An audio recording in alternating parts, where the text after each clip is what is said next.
Maraming isinasakripisyo si kapatid na Tricia Ramirez sa kanyang pagsisikhay ng karunungan sa paaralan.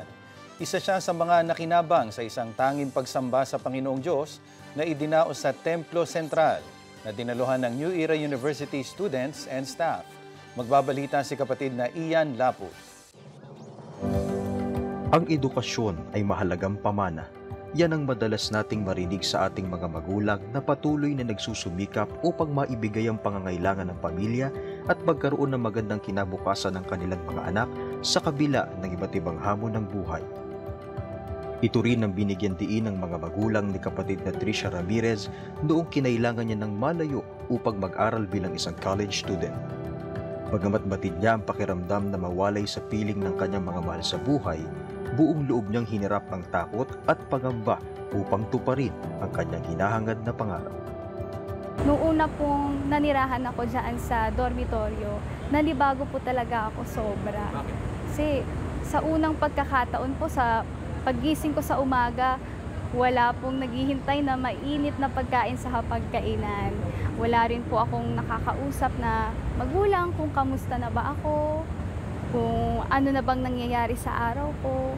Talagang nandun po yung lungkot at pangungulila po sa yakap ng mga magulang, sa halik ng nanay at tatay natin. Si kapatid na Tricia ay nagkaroon ng pagkakataon na maging tagapanguna sa isa sa mga organisasyon ng paaralan. Biyaya ang pagtuturing sa ganitong pribilehiyo. Ganunpaman, hindi rin ito naging madali para sa kanya. Bilang estudyante po, napakahirap pong mag-aral.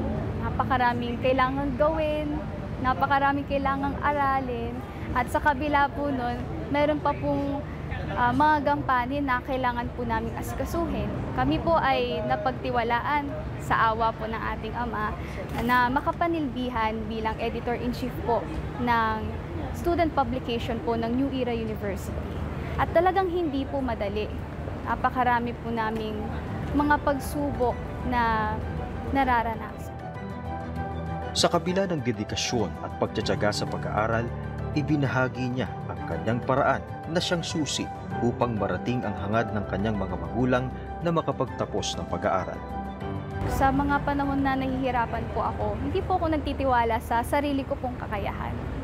Nananalangin po ako, humihingi po ako sa ating Panginoong Diyos ng mga katangian na akin pong kakailanganin para magawa ko po ng maayos at maibigay ko po kung ano po yung inaasahan ko sa akin. Lalo ko pong ipinagpapasalamat na dumaraan po ako sa mga pagsubok sapagkat sa ganitong mga pagkakataon po ay lalo kong nararamdaman na malapit po ang Ama sa atin, Kabataang Iglesia ni Cristo. Sa pagtatapos ng kasalukuyang taong panuruan ng New Era University ay nagsagawa ng isang tanging pagsamba sa lokal ng Templo Sentral, Distrito Eklesyastiko ng Sentral na mga mag-aaral, tagapagturo at mga naglilingkod sa pamantasan kasamang mga magulang upang ipagpasalamat sa Panginoong Diyos ang lahat ng pagpapala na kanyang iginawan sa nagdaang taon. Pinangasiwaan ng banal na okasyon ni kapatid na Rene Panoncillo, ministro ng Ebanghelyo. Mula sa Biblia, binigyang linaw niya ang kahalagahan ng pagkakaroon ng patatag na pananampalataya upang mapagtagumpayan ang mga suliranin at maitaguyod ang mga paglilingkod sa Panginoong Diyos. Sa pagsamba po kanina, itinuro na ang pagtupad po ng tungkulin, hindi po kalugihan sa atin. Bagkus, mas lalo pa po tayong napapalapit sa Ama sa panahon na humihiling po tayo ng ating pong mga pangangailangan, mas lalo po tayong diringgin ng ating Panginoong Diyos, lalo na't ginagawa po natin ang mga bagay na nakakapagbigay kasiyahan po sa ating Diyos. Sa halos 4 na taong pamamalagi sa ibang lugar para sa buhay kolehiyo, dumating ang panahong malapit na nilang matapos ang kanilang pag-aaral, bagay na labis nilang ipinagpapasalamat. Salamat po ako sa aking pong mga magulang.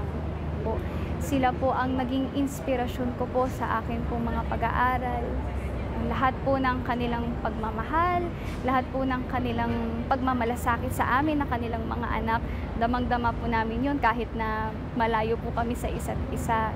Tapos lalo pa po namin silang nakikita na nagsusumikap para lang po maitaguyod po namin yung pag-aaral po namin magkapatid. Kaya ngayon pong magtatapos na po ako ng aking pong mga pag-aaral, gustong-gusto ko po talaga na isabit po sa mga magulang ko yung mga medalya, ibigay po sa kanila yung diploma. Ano man ang ating matamo at marating sa mundo, itinuturo ng pamamahala ng Iglesia na laging magpasalamat at ipagpauna ang higit na mahalaga. Ito ay ang pagkakaroon ng matibay na pananampalataya gayang naging paninindigan ni kapatid na Tricia Ramirez na kahit abala sa kanyang pag-aaral ay nagawang unahin pagtupad ng tungkulin upang patuloy na mabigyan ng kasiyahan ang ating Panginoong Diyos. Ako po si kapatid na Ian Lapon para sa Iglesia ni Cristo News Network.